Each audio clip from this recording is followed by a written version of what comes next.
बिस्मिल्लाहिर्रहमानिर्रहीम नहमदुहु व नुसल्ली व नुसल्लिमु अला रसूलिहिल करीम सल्लल्लाहु अलैहि वसल्लम।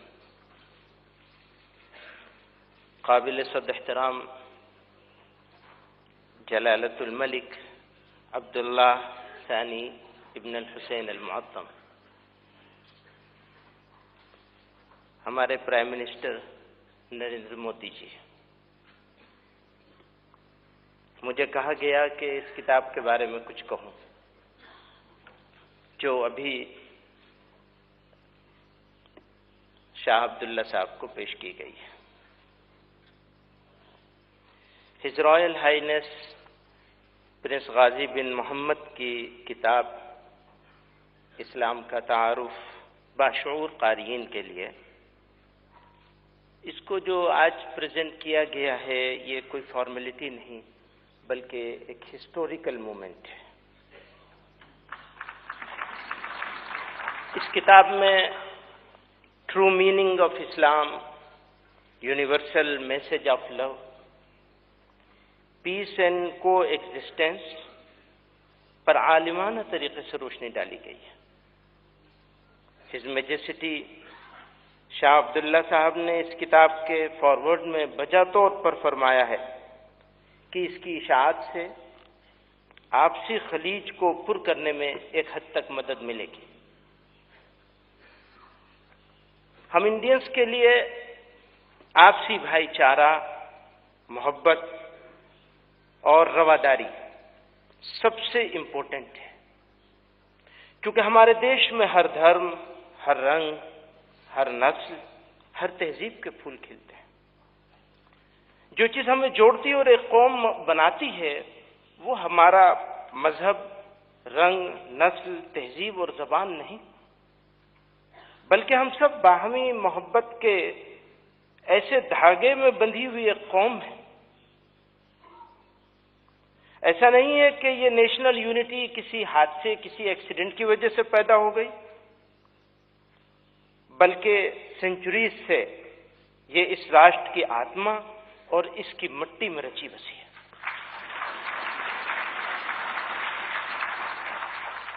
हमारे मुल्क की, इस देश की मुकद्दस शख्सियतें श्री रामचंद्र जी, महात्मा बोध, महावीर जैन और उनकी इंसानियत से मोहब्बत पर मबनी तालीमात हिंदुस्तानियों की रग रग में पेवस्त है।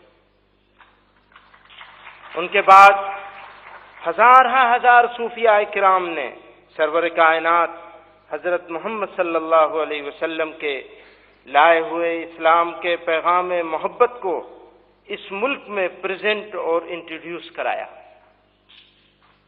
चुनांचे हजरत ख्वाजा मोइनुद्दीन चिश्ती, हजरत बाबा फरीदुद्दीन गंज शकर, अभी हजरत ख्वाजा निजामुद्दीन औलिया रहमतुल्लाह अलैह का प्राइम मिनिस्टर साहब ने तस्करा किया, हजरत ख्वाजा अमीर खुसरू रहमहुल्लाह, गुरु नानक, तुलसीदास और कबीरदास जैसे सूफियों और संतों ने जो मोहब्बत के गीत गाए, वो हमारी इस्लामी और कौमी विरासत, नेशनल हेरिटेज की पहचान है। हम भारतवासी महाराजाओं और बादशाहों के बजाय अपने जमाने के एक फकीर सुल्तानुल हिंद हजरत ख्वाजा मोइनुद्दीन चिश्ती अजमेरी रहमतुल्लाह अलैह को अपने दिलों में बसाते हैं, जिन्होंने दिलों को जीता, और जो दिल जीतता है वही असली बादशाह होता है। महात्मा गांधी की कामयाबी का राज उनका सबको एक साथ मिलकर चलना था, और उनके साथ कांधे से कांधा मिलाकर चलने वाले हमारे अकाबिर शेखुल हिंद मौलाना महमूद हसन देवबंदी और मौलाना अबुल कलाम आजाद रहिमहुल्लाह बाहमी रवादारी और नेशनल इंटीग्रेशन के बड़े प्रचारक थे। मौलाना हुसैन अहमद मदनी ने मजहब इस्लाम की तालीमात की बुनियाद पर पार्टीशन का विरोध किया था और कंपोजिट नेशनलिज्म का, ध्यान कीजिएगा, कंपोजिट नेशनलिज्म का नजरिया पेश किया था, जिसने भारत में जमहूरियत और सेकुलरिज्म के क़याम में बड़ा रोल अदा किया। लोगों का दिल जीतने के लिए मुसलमानों के पास दो हथियार है। मैं दिल जीतने की बात कर रहा हूं, एक ईमान और दूसरा इस्लाम। इस्लाम से सलामती और ईमान से अमन निकलता है। पैगंबर इस्लाम सल्लल्लाहु अलैहि वसल्लम ने मुसलमानों की तारीफ करते हुए कहा कि मोमिन वो है जिसके हाथों तमाम इंसानों की जानें और माल महफूज रहे। आप सल्लल्लाहु अलैहि वसल्लम ने एक दूसरी जगह फरमाया कि मुसलमान वो है जिससे किसी इंसान को खतरा न हो। दीन इस्लाम के इसी मॉडल को पेश करते हुए जमीयत उलमा हिंद ने हमेशा कम्युनलिज्म और टेररिज्म के खिलाफ जिहाद किया है। हमारी लड़ाई पिछले एक डिकेड से जारी है। हम दहशतगर्दी के खिलाफ 6000 से ज्यादा मुफ्तियों और उलमाए किराम से फतवा लेकर आए और उसके बाद मुल्क के कोने कोने में जाकर 250 से ज्यादा कॉन्फ्रेंसें की। हमने दुनिया को बताया कि टेररिज्म के खात्मे में इस्लाम ही का सबसे बड़ा रोल होगा। मैं दुनिया की बड़ी ताकतों से अपील करना चाहता हूं कि वो अपने रेजोल्यूशंस में इस्लाम के मैसेज ऑफ पीस को शामिल करें, क्योंकि रिलीजन ही दुनिया की मेजॉरिटी के लिए मार्गदर्शक है। इसलिए नफरत और बुराई को मिटाने में मजहब से बड़ा कोई हथियार नहीं। इस्लाम देशवासियों के साथ दोस्ताना ताल्लुक कायम करने का हुक्म देता है। मुल्क और समाज में कम्युनलिज्म को रोकने के लिए किसी खास सेक्शन के इंटरेस्ट के मुकाबले में नेशनल इंटरेस्ट का सुप्रीम होना जरूरी है।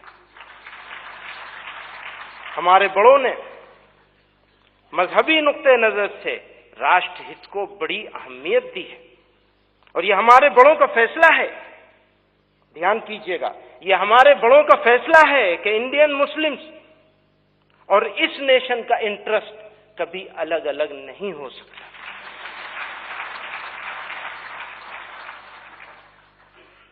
मैं कॉन्फिडेंट हूं कि इंशाअल्लाह यह किताब दुनिया में फैली हुई बदअमनी और इस्लाम के बारे में मिसकॉन्सेप्शन के खत्म करने में बड़ा रोल प्ले करेगी। मैं ये भी अर्ज करना चाहता हूं कि इसका हिंदी और गुजराती ट्रांसलेशन भी बहुत जल्द आने वाला है। मुझे कहा गया कि वोट ऑफ थैंक्स भी, तो जितने खूबसूरत अंदाज में प्राइम मिनिस्टर साहब ने शुक्रिया अदा कर दिया, इसके बाद किसी और वोट ऑफ थैंक्स की जरूरत नहीं। शुक्रिया। Ladies and gentlemen, that concludes the program. May I request all of you to please remain seated while our distinguished guests leave. Thank you.